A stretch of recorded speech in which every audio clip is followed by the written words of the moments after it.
Turns out having your camera's mode dial on M isn't enough to be in full control of your exposure. But don't worry, we'll figure out why and how to solve it. To do that, we'll need to compare manual to an automatic mode like aperture priority.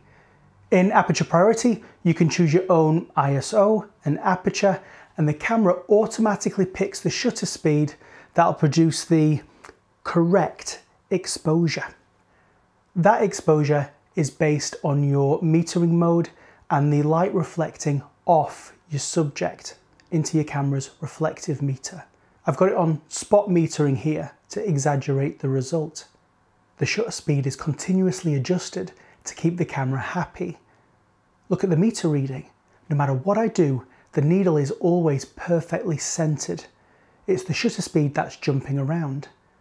For neat freaks like me, centered needles are quite satisfying, but there's something not quite right with the picture, and we'll come back to that. If I were in manual instead, I'd pick my ISO and my aperture, and then I'd roll the shutter dial with my finger instead of the camera doing it for me. Again, the needle is in the middle, telling me I have the correct exposure, whatever the camera thinks that is. Weirdly, I did exactly what aperture priority was doing for me, but slower. So what was the point of being in manual when auto does it in an instant? You guessed it.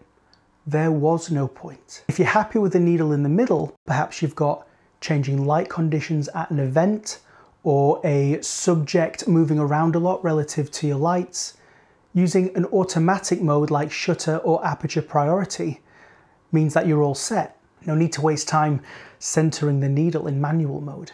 So why on earth would you use manual mode at all? There's at least two reasons. One, incorporating incident light to determine your exposure, and two, your exposure consistency. For some of you out there, these concepts will transform your photography and make things way more efficient. The main problem we have is the entire concept of correct exposure, mainly because it's tiring my fingers out. And the other problem is the almost useless meter inside the camera.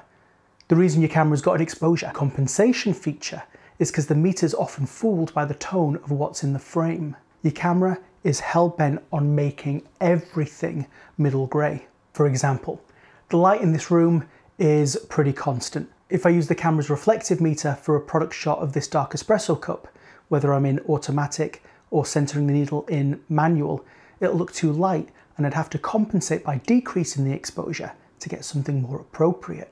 With a white cup, it's the opposite. The camera wants to make it middle grey and the image is too dark. I have to move the needle to what the camera thinks is overexposed in order to get a result. Auto or manual, if we center the needle, we get inconsistent and less than optimal results. In these modes, compensation is part of the game, but exposure compensation is faff, and we need less faff. Instead of constantly guessing and correcting for useless reflected meter readings, we can preempt the problem by thinking of incident light. Incident light is the light that is falling on your subject, which to me is much more useful to know about. And it's completely independent of what your subject is and the light that it reflects back to your camera. It's the reflected light readings that made life tricky for us. So just ignore your camera's exposure meter. I'd love an option to turn it off like I can by taking the battery out of a mechanical film camera. Your camera has no direct way of measuring the incident light unless you can spot meter something that you know should be middle grey, and that's not always possible. Instead, choose your settings with a more useful tool like an incident meter pointing at the light source, or a rule of thumb like the Sunny 16 rule.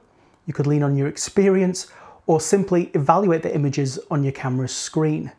Histograms and highlight zebras can help you out with that one.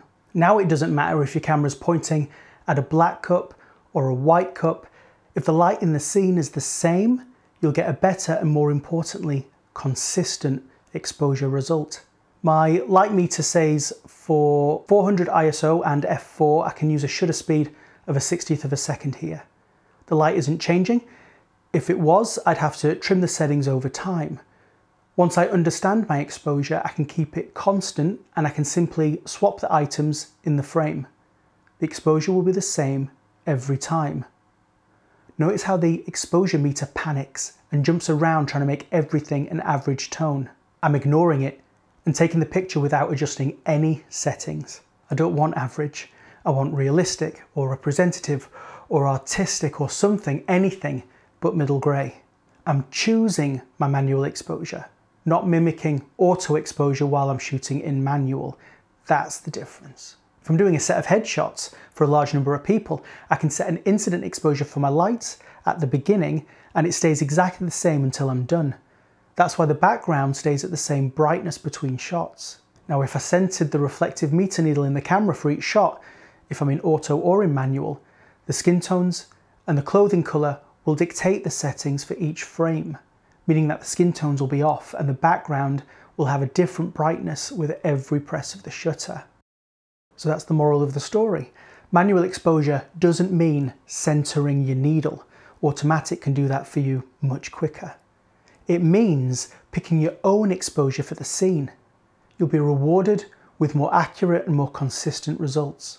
If you like making photos more than faffing with cameras, check out these videos and comment below to share your own low faff tricks.